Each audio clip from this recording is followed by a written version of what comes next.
తో మాట్లాడతా ఇన్వెస్టర్లు రావడానికి భయం వేస్తున్నది ఈ భూతాన్ని చూసి. ఒకవేళ రేపు ఏమైనా తేడా జరిగితే 5 సంవత్సరాల తర్వాత మా పరిస్థితి ఏంటి అని అడుగుతున్నారు అన్నది ఆయన మాట్లాడడంలో ఆంతర్యాన్ని ఎలా చూడాలి. అసెంబ్లీ సెషన్స్ కూడా ముహూర్తం ఖరారైంది.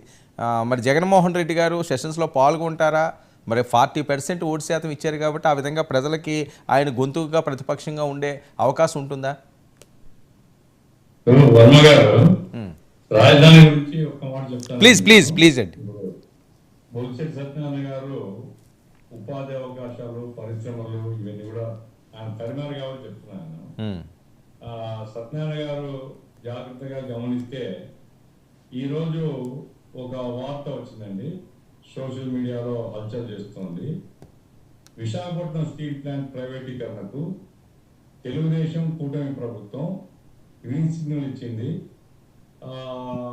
స్పీడ్గా అది ఫాస్ట్ ట్రాక్ కింద దాన్ని ప్రైవేటైజ్ చేయమని చెప్పింది అనేటువంటిది how far it is true నాకు తెలియదు. నాకు వచ్చిన సోషల్ మీడియాలో వైరల్ అవుతున్నటువంటి దాని గురించి చెప్తున్నాను. ఇప్పుడు ఉపాధి అవకాశాలు మీరు నవనగరాలు ఒకవైపేమో అమరావతి పర్యావరణానికి ముప్పు వస్తుంది, లేకుంటే నదీ ప్రవాహం ఏరియాలో ఉంది అని చెప్తూనే అక్కడ పరిశ్రమలు పెట్టాలనేటువంటి ఆలోచన ఎంతవరకు కరెక్ట్ అండి? పరిశ్రమలు పెట్టండి, గుంటూరులో పెట్టండి, లేకపోతే ఇంకొంచెం దొనకొండలో పెట్టండి, లేకపోతే ఒంగోలులో పెట్టండి, లేకపోతే ఏలూరులో పెట్టండి, లేకపోతే విశాఖపట్నంలో ఇప్పుడు ఉండేటువంటి స్టీల్ ప్లాంట్ కాపాడేటువంటి చర్యలు తీసుకోండి. లక్షల మందికి ఉపాధి కల్పించేటువంటి పరిశ్రమలు మూతపడితే దాని మీద కూటమి ప్రభుత్వం వైఖరి ఏమిటో చెప్పకుండా కొత్త పరిశ్రమల కోసం మేము నవనగరాలు నిర్మిస్తామని చెప్పేటువంటి వితండవాదము అది మన ఆరోగ్యానికి మంచిది కాదండి. ఈ రోజు రాష్ట్ర ఆర్థిక పరిస్థితి మీరు లక్షల కోట్లు ఖర్చు పెట్టేందుకు అనుమతించదు.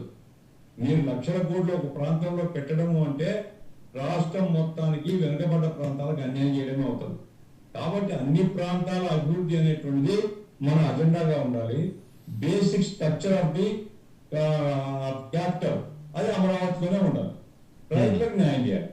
ఆ పద్ధతిలో ఒక సమగ్రమైనటువంటి దృష్టిలో ఉంటే ప్రాంతీయ భేదాలు రావు, లేకుంటే తగాదాలు రావు. కానీ అట్లా కాకుండా మరలా చంద్రబాబు నాయుడు గారు పాత వాదనే కనుక నవనగరాలు ఉంటే మాత్రం ఎంత అనుకూలత ఇప్పుడు ఏర్పడిందో చాలా తొందరలో అంత అననుకూలత కూడా ఏర్పడుతుంది. అది దృష్టిలో పెట్టుకుని పరిపాలన చేస్తే మంచిది నా అభిప్రాయం. ఇకపోతే జగన్మోహన్ రేపు అసెంబ్లీ తప్పదండి, ఏ ప్రభుత్వమైనా అసెంబ్లీ నిర్వహించాలి. గత 5 సంవత్సరాల్లో అసెంబ్లీ నిర్వహించిన పద్ధతి బాగాలేదు, ఇంకా ప్రజాస్వామ్యయుతంగా నిర్వహించి ఉండాలి.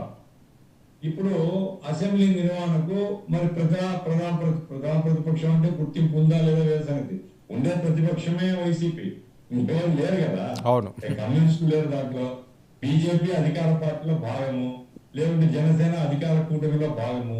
కాబట్టి ఉండే ప్రతిపక్షము పాల్గొనాలనేది నా అభిప్రాయం అండి. మా పార్టీకి కూడా మా అభిప్రాయం ఏంటంటే పాల్గొనాలి. ప్రజలు తీర్పు చెప్పిండొచ్చు, ఘోరంగా ఓడిపోయి ఉండొచ్చు, ఓడిపోయి దాక్కోవడం ఏమిటి? ఓడిపోయినా ధైర్యంగా అసెంబ్లీకి పోవాలా, ప్రజా సమస్యల మీద మీ గలం విప్పాలా. అట్లాగే సమాజంలో రకరకాల సమస్యల చేత ప్రజలు బాధపడుతుంటారు. అటువంటి వాళ్ళందరూ మీ దగ్గర రావడానికి మార్గాన్ని మీరు ఏర్పాటు చేసుకోవాలి. ఆ రకంగా ఇదిగో మా సమస్యలు వీళ్ళ దగ్గరికి పోతే లేవనెత్తారు అసెంబ్లీలో. అనేక ఆందోళన జరుగుతుంటే ఆందోళన బలపరిచేటువంటి వైఖరి తీసుకోవాలి. ఆ రకంగా ప్రజా జీవనంలో మరలా మీరు భాగం పంచుకోవడానికి అసెంబ్లీ అనేది ఉపయోగపడుతుంది. అది వాళ్ళ ఇష్టం, ఏం చేయాలనుకుంటారు అనేది వాళ్ళ ఇష్టము. అందుకోసం అసెంబ్లీ జరగాలి, సజావుగా జరగాలి. అసెంబ్లీలో సస్పెన్షన్ల పర్వం నెల కొద్దీ లేదా సమావేశాలు సస్పెండ్ ఉండకూడదు. అసెంబ్లీలో ప్రతిపక్షం అనేది నిర్మాణాత్మక విమర్శ కనుక పనిచేసినప్పుడు తప్పనిసరిగా ప్రభుత్వం ఓపికతో వినాలి. ఆ రకంగా నిర్మాణాత్మక సూచనలు తీసుకుని రాష్ట్రంలో ప్రజాస్వామ్యమైన ప్రభుత్వం పరిపాలించే పద్ధతిలో ఉండాలని నా అభిప్రాయము. కాబట్టి కూటమి ప్రభుత్వం అనేటువంటిది అసెంబ్లీ నిర్వహణకు ఏ పద్ధతిలో జాగ్రత్త తీసుకుంటుంది. ఇప్పుడు పోలవరం ప్రాజెక్టు ఒక వాదన బొలిశెట్టి సత్యనారాయణ గారు ఉన్నారు అక్కడ, అట్లాగే వర్మ గారు పాపం ఇంకా ఆయన ఎమ్మెల్సీ కాలేదు. బొలిశెట్టి పార్టీకి, జనసేన పార్టీకి ప్రధాన కార్యదర్శి కాబట్టి చెప్తున్నాను నేను. నాదంలో భేదం అప్పుడే ప్రజలకు కనపడుతుందేమంటే పోలవరం పూర్తి కావాలనే పేరుతో నదుల అనుసంధానం పోతున్నాం మేము అని చెప్తున్నారు. అది ఆ రాష్ట్ర ఆరోగ్యానికి మంచిది కాదు. ముందు మన రాష్ట్ర యొక్క అవసరాలను తీర్చుకోవాలి గోదావరి నీటితో. కృష్ణా డెల్టాకు తగిన నీరు పోలవరం ద్వారా ఇచ్చి కృష్ణా డెల్టాలో ఉపయోగించుకునేటువంటి నీరు రాయలసీమకి ఇవ్వాలి. అట్లాగే ఉత్తరాంధ్ర ప్రాజెక్టు పూర్తి చేయాలి. మన దగ్గర సర్ప్లస్ ఉంటే అప్పుడు మీరు ఇంకో ప్రాంతానికి పంపించే పర్వాలేదు, కానీ మీరు కేంద్రం డబ్బులు ఇస్తారు, ఎందుకంటే కేంద్రం డబ్బులు ఇస్తారని చెప్తుంది.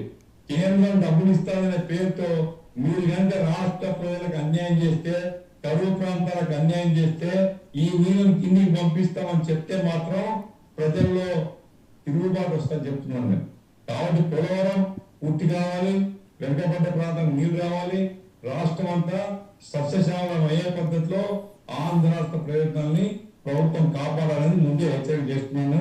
విశాఖ స్టీల్ ప్లాంట్ విషయంలో ప్రభుత్వం చొరవ తీసుకొని దాన్ని నడిపించే ప్రయత్నం చేస్తే ప్రజలకు ఆశీర్వాదం. ఏ నమ్మకం పెట్టుకుని వేశారండి? ఎందుకు వేశారు? చంద్రబాబు నాయుడు ప్రేమతో వేసినారని మరి కాదు. జగన్మోహన్ రెడ్డి గారి మీద కోపంతో వేశారు. జగన్మోహన్ రెడ్డి ప్రభుత్వం చేసినటువంటి తప్పుల్ని ప్రతి ఒక్కరు కూడా ఇది మంచిది కాదు ఈ రాష్ట్రానికి అనుకున్నారు, మిమ్మల్ని గెలిపించారు. మీరు జాగ్రత్తగా పరిపాలిస్తే మీ వెంట ప్రజా మద్దతు ఆ దృష్టిలో పెట్టుకుని వ్యవహరిస్తూ మంచిది. ఓకే, శ్రీనివాస్ రెడ్డి గారు, మిమ్మల్ని చూసి ఇన్వెస్టర్లు రావటం లేదట, చంద్రబాబు నాయుడు గారు భయం వేస్తుంది ఏం జరుగుతుందో అని చెప్పి మాట్లాడే పరిస్థితి. సార్, ఇక్కడ మింగలేక మంగళవారం కబుర్లేనండి ఇవన్నీ. మింగలేక మంగళవారం కబుర్లు. అక్కడ చేయడానికి ఏమీ లేదు. తలకు మించిన హామీలు ఇచ్చారు. ఒక్క అమ్మఒడికే దిక్కు లేదు, 4 అమ్మఒడులు ఇస్తానన్నారు. ఏదో ఇష్టం వచ్చినట్టుగా అధికారం కోసం వాగ్దానాలు చేసి పారేశారు. ఏమి చేయాలో రైతు భరోసా లేదు, ఏమి చేయాలో దిక్కు తోచట్లేదు. అందుకని ఏమీ చేయలేదని చెప్పేసి అడుగుతారు. కాబట్టి ఈ శ్వేతపత్రాలండి, శ్వేతపత్రాల్లో ఖచ్చితంగా శ్వేతపత్రాలు విడుదల చేయటంలో పక్క రాష్ట్రంలో ఉన్నటువంటి రేవంత్ రెడ్డి ఏదైతే సూత్రాన్ని పాటించాడో అదే పాటిస్తున్నారు చంద్రబాబు నాయుడు గారు. ఆయన ఏం చెప్పాడంటే, ఇక్కడ ఏదో బ్రహ్మాండంగా సంక్షేమం చేశాడు కేసీఆర్ గారు, లంకె బిందెలు ఉన్నాయి అనుకున్నాం, ఇక్కడ అన్ని ఖాళీ బిందెలే ఉన్నాయి అన్నట్టుగా ఈ రోజున ఏమి లేవు, ఇక్కడ ఖాళీ బిందెలే ఉన్నాయని చెప్తా ఉన్నారు. మీరిచ్చింది ఖాళీ బిందెగా జగన్మోహన్ రెడ్డి గారికి 100 కోట్లు మాత్రమే ఉన్నాయని చెప్పేసి గజెట్ అని చెప్పబడే మీ ఈనాడు పత్రికలోనే రాశారుగా. వర్మ గారు ఉన్నగానే నేను ఏలెత్తింది అందుకే. మేమేమి అప్పులు చేయలా, మేము 159% అప్పులు తగ్గించాం. 100 కోట్ల రూపాయలు వాళ్ళు ఖాళీ ఖజానా ఇస్తే మేము 12,000 కోట్ల రూపాయలు 12,000 కోట్ల రూపాయలతో ఖజానాన్ని అప్పచెప్పాం. ఒకసారి డేటా తీసుకోమనండి.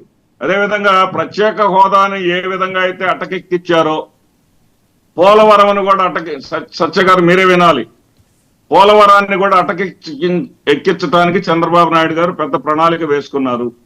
ఎందుకంటే ఆయన హయాంలో ఆయన కట్టినటువంటి డయాఫ్రమ్ వాల్ కొట్టుకుపోవటం ఏంటంటే 1964లో కట్టినట్టు పూర్తి అయినటువంటి నాగార్జున సాగర్ ప్రాజెక్టు చెక్కు చెదరకపోతే డయాఫ్రమ్ వాళ్ళు ఈయన కట్టిన డయాఫ్రమ్ వాళ్ళు కొట్టుకుపోవటం ఏంటండి అంటే కనీసం దాంట్లో కంకర్రాళ్ళ బదులు మట్టి పెట్టలేసారా, సిమెంట్ బదులు బూడిదేవన్న వేశారా? అనుభవం అంతా ఏమైందండి? ఇది కొత్త సీసాల పాత సారాయిగా చంద్రబాబు నాయుడు అనుభవజ్ఞుడు అని డిబేట్ లో ఉన్న ప్రతి ఒక్కరూ చెప్తా ఉన్నారు. ఈ అనుభవం అంతా ఒకసారి చూసే ఆంధ్రప్రదేశ్ రాష్ట్ర ప్రజలు.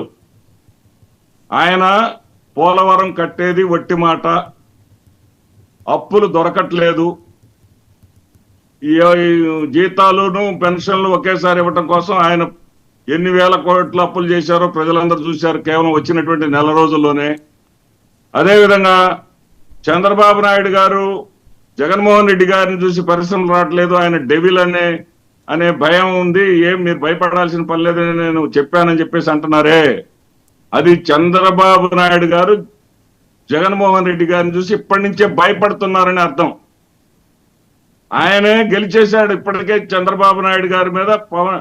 జగన్మోహన్ రెడ్డి గారు నా మీద పైచేయి అయ్యాడు అని చెప్పేసి చంద్రబాబు నాయుడు గారు అంగీకరిస్తున్నట్లు ఇప్పుడు ప్రజల్లో ఉన్నటువంటి అభిప్రాయం అది. ఎందుకంటే నేను పరిశ్రమలు తేలేను, ఆయన ఏదో శ్రీ సిటీ అని ఆయన ఏదో తీసుకొచ్చాడు, కొప్పరం అని అన్ని పరిశ్రమలు తీసుకొచ్చాడు, నేను ఎక్కడ పరిశ్రమలు తెచ్చేటటువంటి పరిస్థితి లేవు. విశాఖపట్నంలో 194 ఉండే ఐటీ పరిశ్రమలు ఈ రోజు ఎన్ని ఉన్నాయో లెక్క చూసుకోమనండి. 394 చేరింది. ఎక్కడి నుంచి వచ్చినాయి 200 పరిశ్రమలు? నెట్టేస్తే ఎక్కడి నుంచి వచ్చినాయండి? ఎక్కడి నుంచి వచ్చినాయి? అదేవిధంగా సంపద లేదు అన్నారు. నేను చెప్పే లెక్క కాదు, ఆర్బీఐ చెప్పినటువంటి లెక్క. చంద్రబాబు నాయుడు అధికారం చేపట్టే రోజు ఆంధ్రప్రదేశ్ రాష్ట్రానికి సంబంధించిన స్థూల ఉత్పత్తి జీడిపి అనేది 8,73,000 కోట్లు అయితే జగన్మోహన్ రెడ్డి గారు దిగిపోయే నాటికి 13,73,000 కోట్లకు చేరింది. అంటే 5 లక్షల కోట్ల సంపద సృష్టి కాదా అండి?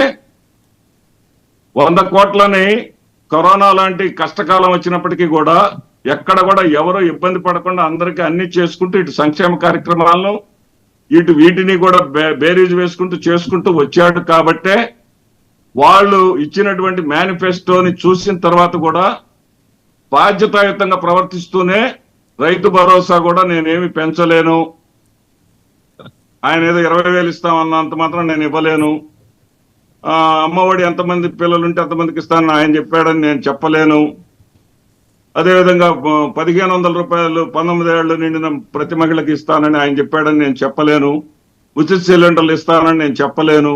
ఎందుకంటే ఆయన బాధ్యతగా అనుకున్నాడు.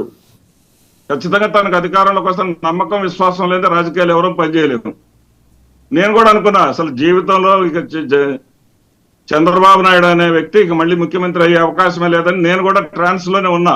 కానీ ప్రజాస్వామ్యం గొప్పతనం అది. ప్రజాస్వామ్యం ఏంటంటే పథకాలు ఇచ్చారా, సంక్షేమ కార్యక్రమాలు చేశారా అనేది చూడదు. ప్రజాస్వామ్యం ఏం చూస్తుందంటే పాలనా విధానం ఎట్లా ఉంది, ప్రజలు ఎంత సౌకర్యంగా ఉన్నారు, ప్రజలు ఏమన్నా ఇబ్బంది పడ్డారా, ఎక్కడైనా సరే ప్రజలు ఇబ్బంది పడి ఉంటే దానికి తగినట్టుగా రిజల్ట్ ఇస్తారు. దాన్ని వెనక తిరిగి మేము చెక్ చేసుకుంటాం. అంతేగాని ఇక్కడ జగన్మోహన్ రెడ్డి గారు చెయ్యలేనిది చంద్రబాబు నాయుడు గారు చేసేది ఏమీ లేదండి. రాజధానిలో నేను చెప్తున్నాను, రాసి పెట్టుకోండి, ఇటుక బిళ్ళ కూడా పెట్టలేరు. ఇందాక వర్మ గారు ఏదో 3.5 ఏళ్లలో రెడ్డి గారు అందరం కలిసి వెళ్దామండి అన్నారే, ఇటుక బిళ్ళ కూడా పెట్టలేరు. ఒకవైపు సంక్షేమ కార్యక్రమాలు, ఒకవైపు ఇది చెయ్యాలంటే అది అయ్యే పని కాదు. వాస్తవ ఆర్థిక పరిస్థితి అందరికి తెలిసినటువంటి పరిస్థితే. ఇక్కడేమో అల్లావుద్దీన్ అద్భుత దీపాలు లేవు, అల్లావుద్దీన్ అద్భుత దీపాలు లేవని కళ్యాణ్ గారు కూడా చెప్పారు.